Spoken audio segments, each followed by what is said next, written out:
La llamada llegó un miércoles por la mañana, y la mujer al otro lado de la línea parecía no haber dormido en 3 semanas.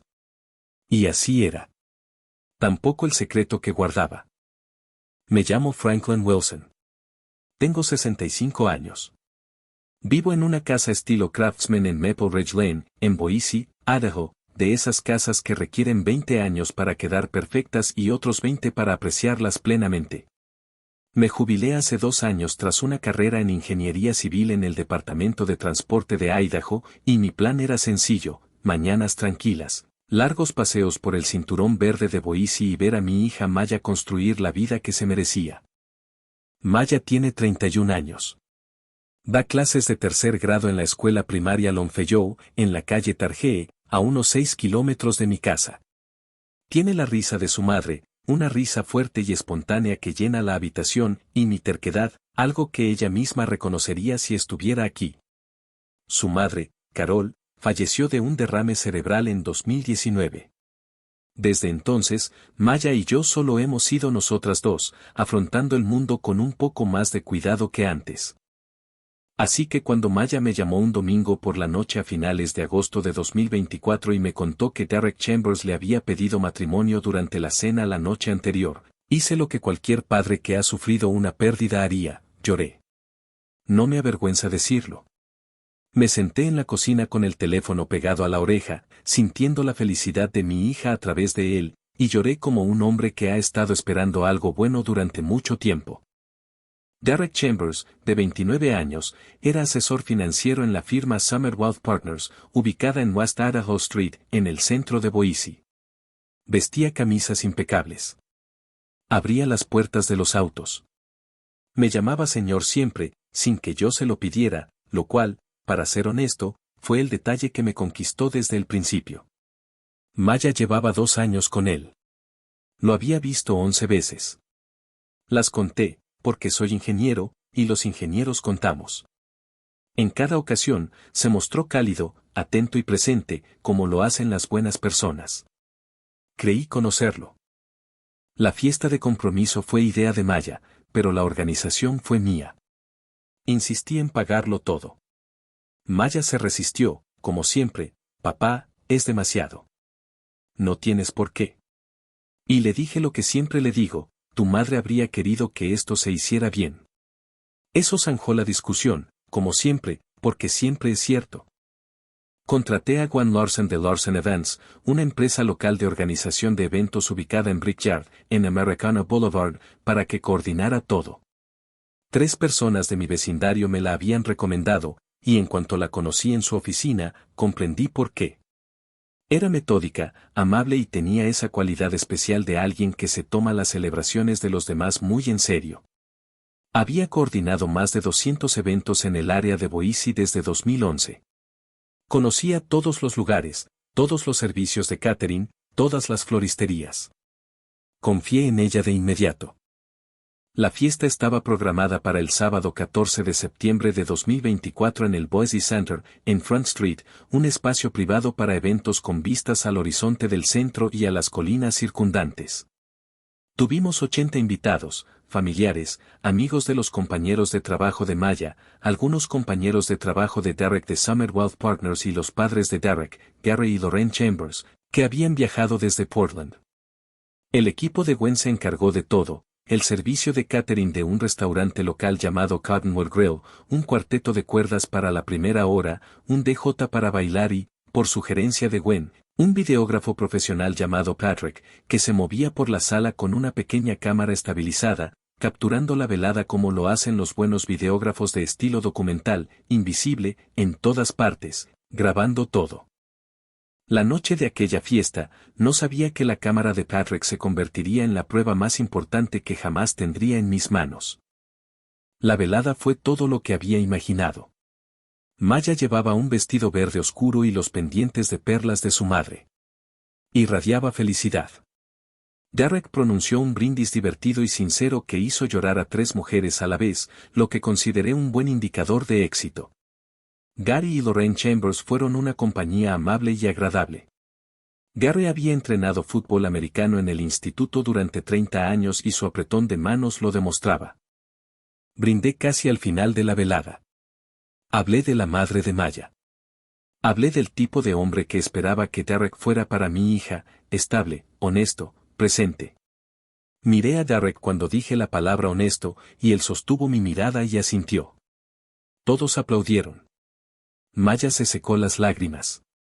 Volví a sentarme sintiendo, por primera vez en 5 años, que el mundo me devolvía algo que me había quitado. La fiesta terminó alrededor de las 11.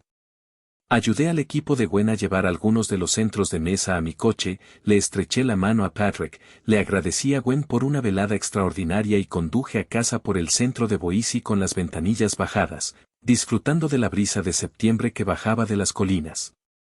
Esa noche me dormí con la paz particular de un hombre que ha hecho lo correcto.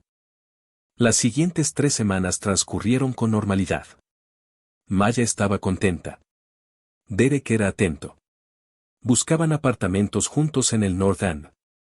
La vida seguía su curso, como suele suceder cuando todo parece ir bien. Entonces sonó el teléfono. Miércoles 9 de octubre de 2024, 7:53 de la mañana. Estaba en el Cinturón Verde, a unos 800 metros del puente Americana, con el café enfriándose en mi mano. No reconocí el número, pero contesté de todos modos, una vieja costumbre tras 30 años atendiendo llamadas relacionadas con proyectos de infraestructura. Señor Wilson. Era la voz de Gwen Larson. La reconocí al instante, pero algo en su tono me detuvo en seco. No era la voz cálida y serena del evento. Era más tranquila, cautelosa, la voz de alguien que llevaba días ensayando una llamada telefónica. Gwen, buenos días. ¿Está todo bien? Una pausa que duró un instante de más. Señor Wilson, necesito preguntarle algo, y necesito que sea completamente sincero conmigo. ¿Se encuentra en algún lugar privado ahora mismo? Miré a mi alrededor, al tramo vacío del sendero. Un ciclista acababa de pasar con los auriculares puestos. No había nadie más a mi alrededor. Estoy solo en el Cinturón Verde. ¿Qué está pasando? Necesito mostrarle algo. Algo que Patrick capturó la noche de la fiesta de su hija. Otra pausa. Necesito que venga a mi oficina. Y señor Wilson, por favor, no traiga a Maya. No le cuente nada de esta llamada. Todavía no. El aire de septiembre, que se había sentido tan bien 3 semanas antes, de repente parecía muy lejano. Gwen, dije con voz firme. Dime de qué estamos hablando. Prefiero mostrártelo en persona. Quiero que lo veas con tus propios ojos antes de decidir qué hacer. ¿Puedes venir hoy? Miré mi café. Miré el río que corría junto al sendero. Pensé en Maya con los pendientes de perlas de su madre, radiante con ese vestido verde. Dame 45 minutos. La oficina de Gwen en Brickyard es un local en un antiguo almacén, paredes de ladrillo visto, techos altos y una larga mesa de conferencias hecha con madera reciclada. Cuando entré a las 8:45 de la mañana, ya me estaba esperando. No había asistente. No me ofreció café. Se levantó al verme, y la expresión de su rostro confirmó lo que su voz ya me había dicho. Fuera lo que fuese, era algo serio. Gracias por venir tan rápido, dijo, señalando la silla frente a su portátil. Siéntese, por favor. Me senté. Patrick entrega los paquetes editados en un plazo de 2 semanas después de cada evento, comenzó Gwen, con las manos juntas sobre la mesa, en un gesto sereno de autocontrol. Me envió el material original completo junto con el video resumen editado, como siempre. Reviso el material original antes de cerrar cada archivo de evento. Es algo que hago habitualmente, compruebo que haya algo que deba corregirse antes de entregárselo al cliente. Y usted señaló algo. He detectado algo, dijo, girando el portátil hacia mí. Voy a ponerte un fragmento de la grabación original. Se grabó aproximadamente a las 21:47, unos 40 minutos antes de que terminara la fiesta. Patrick estaba en el pasillo, fuera del salón principal, de un lugar a otro. Me miró a los ojos. No sabía que seguía grabando. Ella pulsó reproducir. La grabación era algo inestable, Cámara en mano, iluminación del pasillo, el suave murmullo de la música proveniente de la sala de eventos tras la puerta cerrada. Entonces aparecieron dos figuras. Derek Chambers, con su traje azul marino. Y una mujer que no reconocí de inmediato, cabello oscuro, vestido rojo, de pie muy cerca. Más cerca de lo que permitía el ancho del pasillo. Luego, la mano de Derek en su cintura, y no de forma cortés ni casual. La mujer se giró ligeramente y la reconocí. Kelsey Marsh, de 27 años, asociada junior en Summerworld Partners. Compañera de trabajo de Derek. Había estado en la fiesta como su colega y me la presentaron brevemente cerca de la barra. Agradable. Profesional. Me sonrió. Tomó una copa de vino blanco. Ella se acostaba con el prometido de mi hija. Y, a juzgar por las imágenes, la relación llevaba el tiempo suficiente como para que se tocaran en los pasillos, como suele ocurrir cuando uno ya no se preocupa por ser visto. En la pantalla, Derek se inclinó hacia el oído de Kelsey y le dijo algo. Kelsey rió, una risa suave y discreta. Luego, extendió la mano y le arregló el pañuelo del bolsillo. Fueron 15 segundos de grabación. 15 segundos que me dijeron todo lo que un padre necesita saber y que una hija no merece enterarse por un desconocido. La vi 2 veces. No dije nada. Gwen cerró el portátil. La oficina estaba muy silenciosa. ¿Cuánto tiempo lleva Patrick grabando para ti? Mi voz sonó más firme de lo que me sentía. 8 años. ¿Ha visto esto? No. Él entrega los archivos originales completos y pasa al siguiente trabajo. No habrá revisado esta sección. Asentí lentamente. Y no se lo has contado a nadie más. Solo usted. Usted es su padre. Este era su evento. Merece saberlo primero. Hizo una pausa. Lo siento, señor Wilson. De verdad lo siento. He organizado muchas celebraciones. Esta es la llamada más difícil que he tenido que hacer. Me quedé mirando el portátil cerrado durante un buen rato. Luego me levanté, le di las gracias y salí al patio de Brickyard. Las colinas de Boise lucían doradas bajo la luz de la mañana de octubre. El aire olía a hierba seca y a otoño. Aún no lo sabía, pero lo que hiciera en las próximas 48 horas determinaría si mi hija se casaba en un matrimonio sobre cimientos inestables o si, por el contrario, tenía suficiente información para tomar su propia decisión. Y yo había educado a Maya Wilson para que siempre buscara la verdad. Existe un tipo particular de rabia que no grita. No lanza cosas. Se queda muy tranquila en tu pecho y hace una lista. Regresé a casa desde Brickyard en piloto automático, por Americana Boulevard, giré a la derecha en Franklin Road, luego a la izquierda en Maple Ridge Lane, y me quedé en la entrada de casa 11 minutos antes de entrar. Sé que fueron 11 minutos porque estuve pendiente del reloj del salpicadero todo el tiempo. Mente de ingeniero. Cuando todo lo demás es un caos, uno cuenta lo que puede contar. Dentro, preparé una cafetera nueva, me senté a la mesa de la cocina y abrí mi cuaderno. Todavía uso cuadernos de papel, una vieja costumbre de décadas de trabajo de campo. Anoté 3 cosas, en el orden en que necesitaba reflexionar sobre ellas. ¿Qué sé con certeza? ¿Qué desconozco aún? ¿Qué necesita Maya de mí ahora mismo? Lo que sabía con certeza era que Derek Chambers había tenido un encuentro íntimo con Kelsey Marsh en su propia fiesta de compromiso, la fiesta que yo había pagado. En un pasillo fuera de la habitación donde mi hija lucía radiante con el collar de perlas de su madre. Las imágenes eran inequívocas. Las había visto 2 veces con total claridad. Lo que aún desconocía era cuánto tiempo llevaba ocurriendo esto. Si era algo continuo o un único desliz catastrófico. Si alguien más en el entorno de Derek lo sabía. Si Kelsey Marsh sabía que Derek estaba comprometido, o si ella también estaba siendo engañada. Y lo que Maya necesitaba, la verdad. Toda la verdad. Entregada por alguien que la amara. No por un rumor, no por una captura de pantalla que alguien le envió por mensaje, no por una fuente anónima. Por su padre. Pero no hasta que supiera más. Quiero dejar claro lo que hice a continuación, porque la gente suele suponer que un ingeniero jubilado de 65 años de Boise reaccionará ante algo así sin hacer nada o con una medida drástica y definitiva.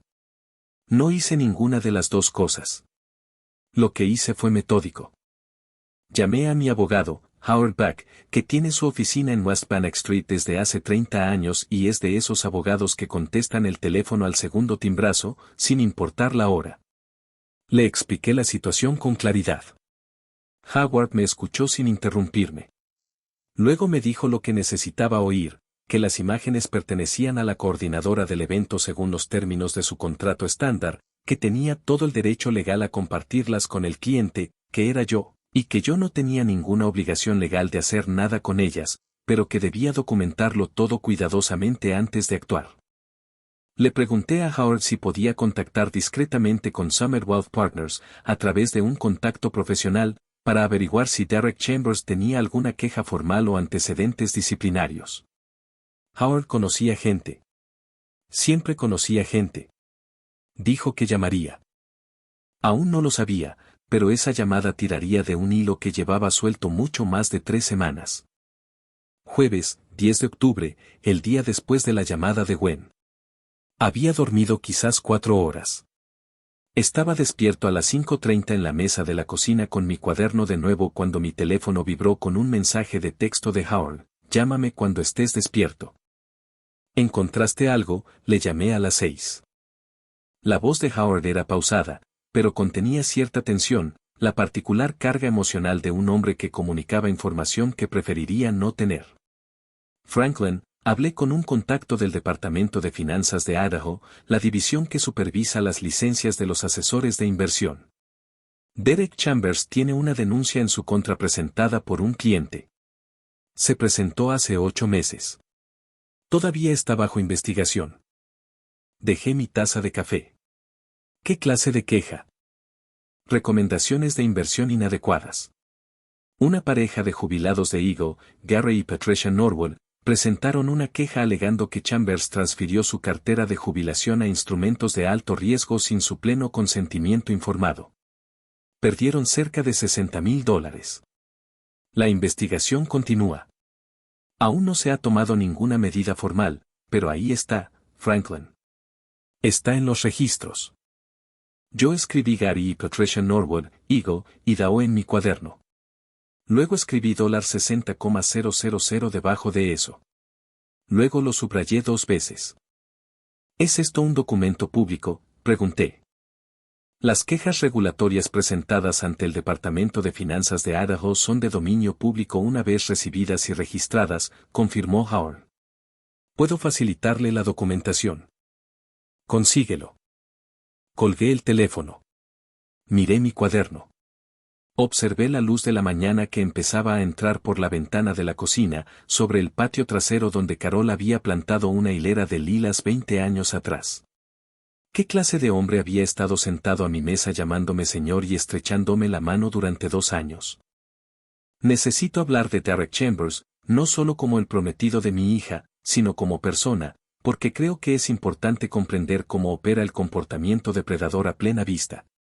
Lo que descubrí sobre Derek no fue casual ni accidental. Era un patrón. Un hombre que puede sentarse frente a una pareja de jubilados, ganarse su confianza, recomendar instrumentos financieros que benefician su estructura de comisiones a costa de sus ahorros para la jubilación y luego sonreír ante una queja regulatoria. Ese hombre tiene una relación particular con el engaño. Lo ha practicado. Se siente cómodo haciéndolo. Las imágenes del pasillo no fueron un momento de debilidad. Eran coherentes con quien realmente era. Las personas como Derek no compartimentan su vida por casualidad. Se entrenan para mostrar una cara mientras actúan de forma diferente. Es, a su manera, una habilidad.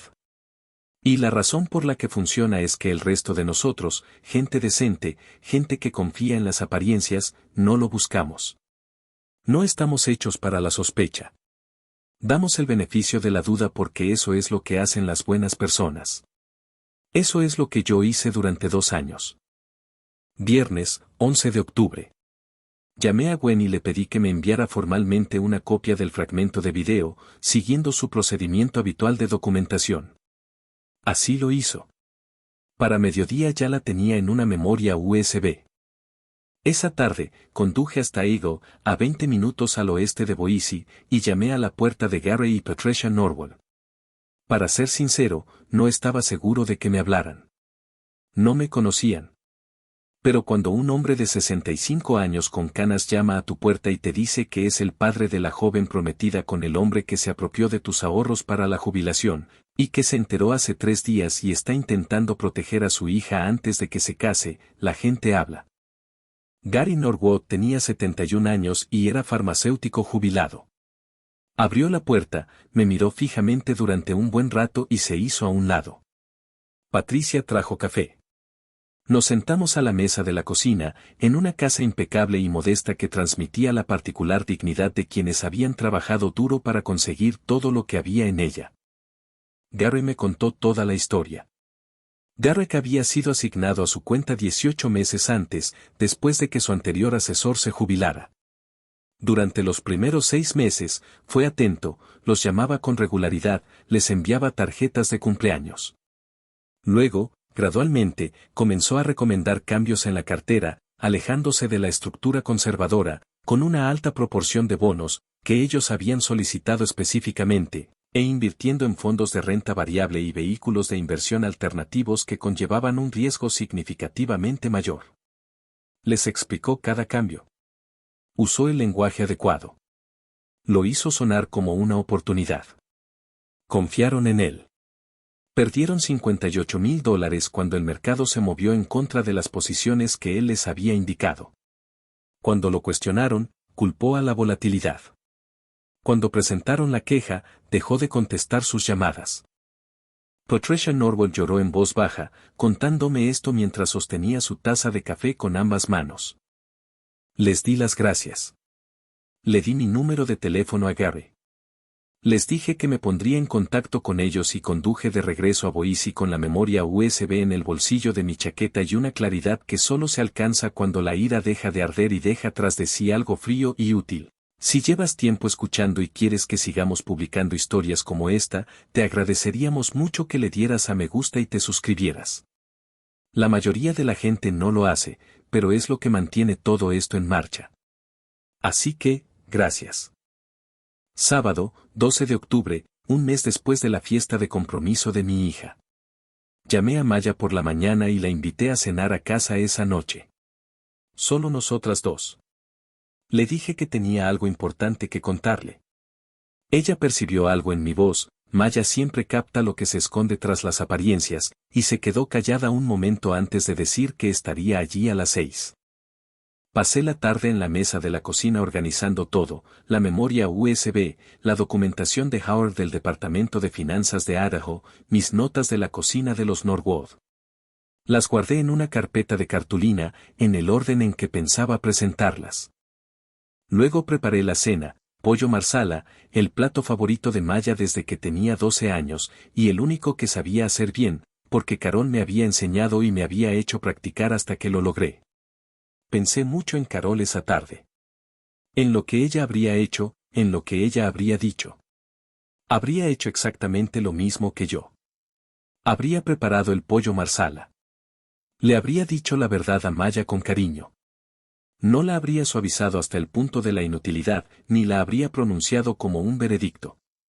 La habría expuesto con franqueza y habría confiado en que su hija lo afrontaría, porque Maya siempre fue lo suficientemente fuerte. Maya llegó a las 6:15 con una botella de vino y una sonrisa que desapareció a los 30 segundos de mirarme a la cara. Papá, ¿qué te pasa? Siéntate, cariño. La cena ya casi está lista. Comeremos primero. Entrecerró los ojos. Solo se cocina pollo marsala cuando ha ocurrido algo. Ahí me tenía. No hay una buena manera de decirle algo así a tu hija. Solo existe la manera honesta y la cobarde. Nunca he sido una cobarde. No iba a empezar a los 65. Cenamos. Dejé que Maya me contara sobre su semana, una excursión que su clase había hecho al zoológico de Boise, un nuevo programa de lectura que estaba implementando, el apartamento que ella y Derek habían visto en el barrio North End, con pisos de madera originales y una bañera con patas. Estaba feliz. Estaba haciendo planes. Estaba construyendo una vida en su mente, habitación por habitación. Y yo me senté frente a ella y la escuché, y le permití disfrutar de esos últimos minutos de certeza absoluta. Luego recogí los platos. Le serví el vino. Volví a sentarme. Puse la carpeta de cartulina sobre la mesa entre nosotros. Maya miró la carpeta. Me miró a mí. Papá, te quiero. La miré fijamente a los ojos. Eso es lo primero. Todo lo que te voy a enseñar parte de ahí. Y ahí termina todo. De acuerdo. Ella asintió una vez. Tenía la mandíbula tensa. Ya sabía, como siempre saben los hijos de las personas que aman, que la carpeta sobre la mesa estaba a punto de cambiar algo. Comencé con las imágenes. Le expliqué la llamada de Gwen. Le hablé de Patrick, el camarógrafo, de la revisión del material sin editar, del pasillo fuera de la sala de eventos a las 9:47 de la noche del 14 de septiembre de 2024. Le describí lo que había visto antes de mostrárselo, quería que tuviera las palabras antes que las imágenes. Luego giré mi computadora portátil hacia ella y reproduje el segmento. La vio una vez. No se movió. No emitió ningún sonido. Luego extendió la mano y la reprodujo de nuevo. La segunda vez, la pausó justo cuando Causey Marsh le arreglaba el pañuelo de bolsillo a Derek. Se quedó mirando la imagen congelada durante un buen rato, tanto que extendí la mano por encima de la mesa y la puse sobre la suya. Maya. Retiró la mano. Suavemente, sin enfado. Necesitaba tener las manos quietas en ese momento. Lo entendí. ¿Desde cuándo lo sabes? Su voz era monótona y cautelosa, como cuando la emoción se reprime por pura fuerza de voluntad. 4 días. Quería asegurarme de tener todo antes de venir a verte. Ella levantó la vista. Hay más. Hay más. Le expliqué detalladamente los hallazgos de Howard, la denuncia del Departamento de Finanzas de Idaho, la familia Norwood en Eagle, los $50,000, la cronología. 18 meses de mala gestión. La denuncia presentada hace 8 meses. Derek seguía desempeñando su cargo bajo investigación, seguía llamándome señor, abriéndome las puertas de los coches y brindando en fiestas de compromiso mientras los ahorros de la pareja de jubilados permanecían bloqueados en un trámite regulatorio que él fingía ignorar. Maya escuchó todo sin interrumpir. Esa es su mentalidad de ingeniera, la heredó de mí. Cuando recibes información, la asimilas por completo antes de responder. No procesas y reaccionas al mismo tiempo. Cuando terminé, ella permaneció en silencio durante casi 2 minutos. Conté. Luego, ¿sabía él que tú sabías de la queja? No.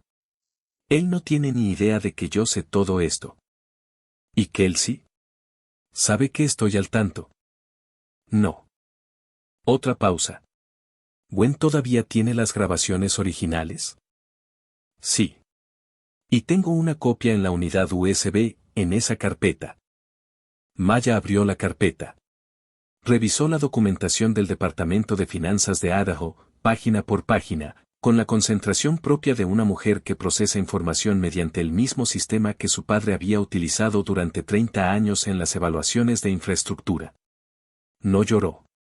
Todavía no.